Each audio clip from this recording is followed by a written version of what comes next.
உங்கள் அபிமான எழுத்தாளர் ஜெயலட்சுமி கார்த்திக்கின் ஆடியோ நாவல் சேனல். ஒவ்வொரு அத்தியாயமும் கேட்டு லைக் பண்ணி கமெண்ட் பண்ணுங்க.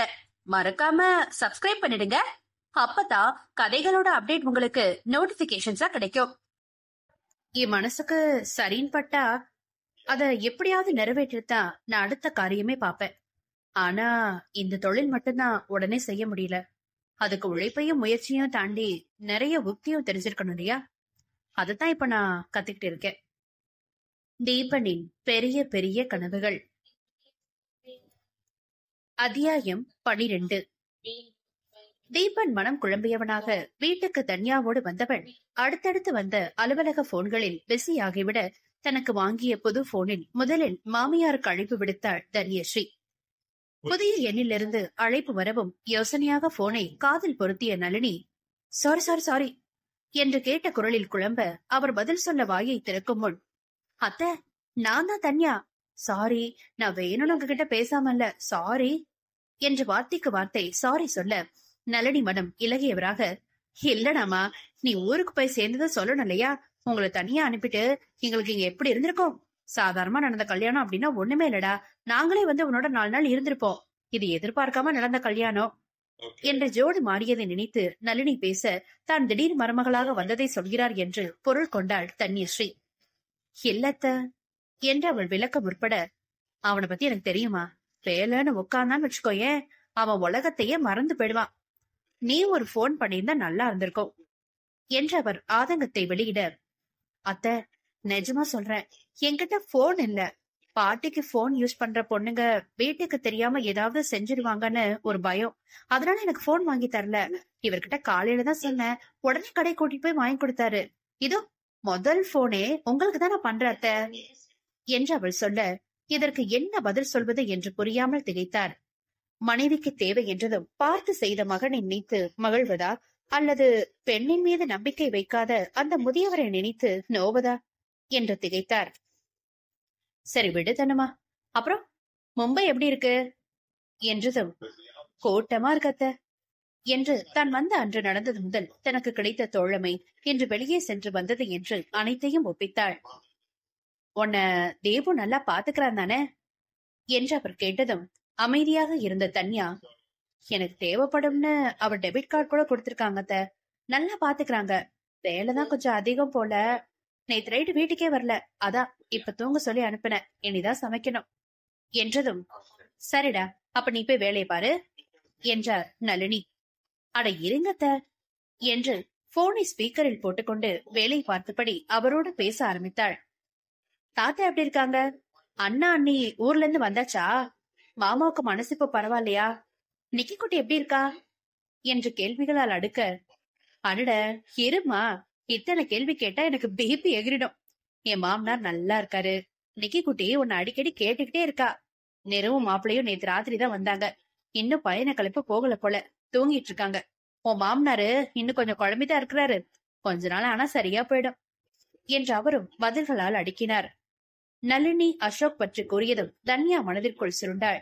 தன் அக்கா திருமணத்தை புறக்கணித்ததால் மாமனார் இன்னும் மனவேதனையில் இருக்கிறாள் என்றால் என்னை அவர் மருமகளாக மனதார நினைக்கவில்லையோ?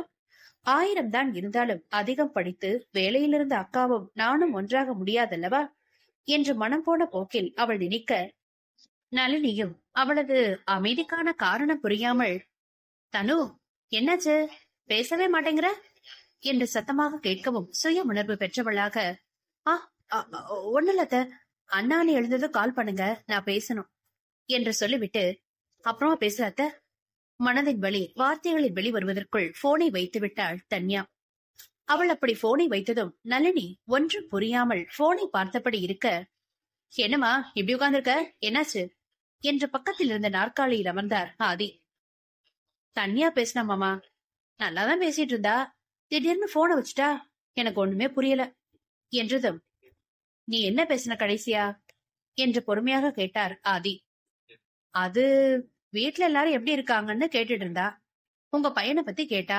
அவருன்னு கொஞ்சம் அப்செட்டா தானே நான் சொன்னேன் என்று மாமனாருக்கு ஏற்ற மருமகளாய் நளினி உரைக்க, போச்சா, அதான் குழந்தை போனை வச்சுட்டு போயிட்டா என்றார் ஆதி. இதுல அவ வருத்தப்பட என்னமாமா இருக்கு?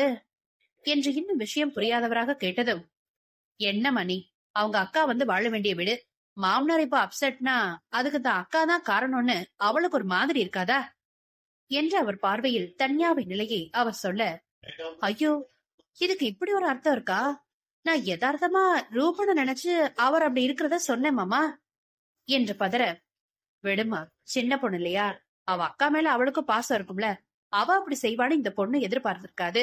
இன்னும் அசோக் ஒரு மாதிரி இருக்கான் அப்படின்னு சொன்னா அவளோட மனசுல வருத்தம் வரத்தானே செய்யும். இனி பேசும்போது கவனமா பேசுமா, வேலையெல்லாம் எடுத்துக்கட்டி செய்யறாளே தவிர அவ இன்னும் சின்ன பொண்ணுதான். மன வருத்தம் வராம பாத்துக்க வேண்டிய பொறுப்பு பெரியவங்களான நமக்கு இருக்குல்ல என்று ஆதி தன் மருமகளுக்கு விளக்க, புரியுது மாமா, இப்ப பேசும்போதோ வேலை பார்த்துட்டே தான் பேசினா, பாப்போம்.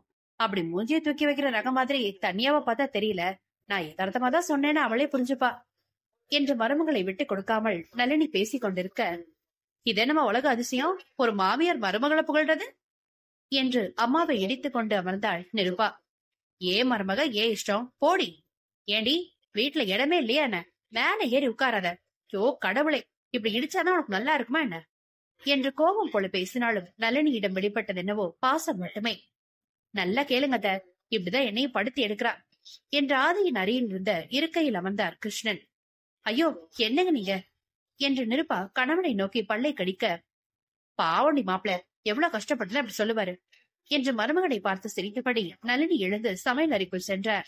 தாயின் பின்னால் சென்றபடி கணவனை முறைத்த நிருபா, இருங்க உங்களை வந்து வச்சுக்கிறேன் என்று சொன்னதும் ஆதி, அம்மா, நிரு நானும் இங்கேதான் இருக்கேன் என்று சிரிக்க வெட்கம் கொண்டு, போங்க தாத்தா என்று அவளும் சமையலறையில் தஞ்ச புகுந்தாள். கிருஷ்ணன் ஆதியை உடல்நிலை பற்றி வினவ அவரும் மேகநாதனின் உடல்நிலை பற்றி கேள்வி எழுப்பினார். அதிர்ச்சியில வந்த ஹார்ட் அட்டாக் தான் தாத்தா, இனிமே கொஞ்சம் ரெஸ்ட்ல தான் இருக்கணும், கண்டதை போட்டு யோசிக்காம இருங்கன்னு சொல்லிட்டு வந்திருக்கேன், பாப்போம். அவர் இப்படி அமைதியா இருக்க ஆளா தெரியல, மூத்த மகன் மேல ரொம்ப பிரியம் போல, ஏன் இப்படி செஞ்சான்னு புலம்பி தள்ளிட்டாரு என்று மேகநாதனின் நிலையை விளக்கி கூறினர். இருக்கும் தானே மாப்பிள, சின்ன பொண்ணு அவரோட அம்மா வீட்டுல வளர்ந்திருக்கு போல, அதனால கூடவே இருந்த மகன் மேல ஒரு நூல் பாசம் இருந்திருக்கு, உள்ளதுதான். ஆனா எனக்கு ஒரு குழப்பம், நீங்க எப்ப வருவீங்கன்னு தான் காத்திருந்தேன் என்றார் யோசனையாக. சொல்லுங்க தாத்தா, என்ன விஷயம்? இல்ல, அது எப்படி சொல்லி வச்சது போல இங்க ரூபனும் அங்க அந்த பொண்ணு சுபாவும் கல்யாணம் வேண்டாம்னு சொல்லுவாங்க, எனக்கு அதான் புரியல. அவசரமா நடத்த நினைச்ச கல்யாணம் தான் அப்படின்னாலும் உடனே நாம பேசி முடிக்கலையே. ஒரு மாசமா அந்த பொண்ணு அப்பப்போ நளினி கிட்ட பேசிட்டு தான் இருந்துச்சு, ரூபன் கூடவும் பேசுறதா கேள்விப்பட்டேன். அப்படி இருக்கும்போது எப்படி இப்படி ஒரு விஷயம் நடந்துச்சு என்று அவர் தரப்பு பார்வையை அவர் கூற, நீங்க சொல்றது சரிதான் தாத்தா, நான் என்ன பண்ண முடியும்னு பாக்குறேன். ரூபன் அவனோட பழைய ஆபீஸ்க்கு தான் வேலைக்கு போறான்னா அவனை கண்டுபிடிக்கிறது ரொம்பவே சுலபம், அவன்கிட்ட கேட்டாலே சொல்லிடுவான் என்று தன் மைத்துரன் மேல் இருந்த நம்பிக்கையில் கிருஷ்ணா பேச, அப்படின்னா முன்னவே சொல்லிருக்கலாம்னா மாப்ள, இப்படி ஒரு சூழ்நிலை உருவாயிருக்காதே என்று ஆதங்கம் கொண்டார் ஆதி. நம்ம இன்னும் நம்ம இடத்துல இருந்து தானே தாத்தா யோசிக்கிறோம், நம்ம பொறுத்தவரை அவங்க கல்யாணம் நம்ம குடும்ப விழா, ஆனா அது அவங்க வாழ்க்கை, அப்ப அவங்களோட முக்கியத்துவம் மாறலாம் இல்லையா என்று அவர்கள் பக்கம் நின்று கிருஷ்ணன் பேச, இவர்கள் பேச்சுக்களை பக்கத்தரையில் அமர்ந்து புத்தகம் வாசித்தபடி கேட்டுக் கொண்டிருந்த அசோக் தன் மருமகனின் நடுநிலை தன்மையை மனதில் மெச்சிக் கொண்டாலும் மகனை ஒருபோதும் மன்னிப்பது இல்லை என்ற தீர்க்கமான முடிவில் இருந்தார். சரி விடுங்க தாத்தா, தன்யா எப்படி நல்லா பழகுதா என்று வீட்டு மருமகனாக தனது சகோதரியாக கிடைத்தவளின் குணநலன்களை அவர் விசாரிக்க, மதுரையிலிருந்து கிளம்பியது முதல் இப்போது நளினியிடம் பேசியது வரை ஆதி மகிழ்ச்சியாக கிருஷ்ணனிடம் பகிர்ந்தார். நல்ல பொண்ணுதான் போல தாத்தா, நம்ம தீபன் குணத்துக்கு பொருத்தமா இருக்கும், அதான் கடவுள் முடிச்சுன்னு சொல்லுவாங்க போல என்று ஸ்லாகித்து சொன்னார் கிருஷ்ணன்.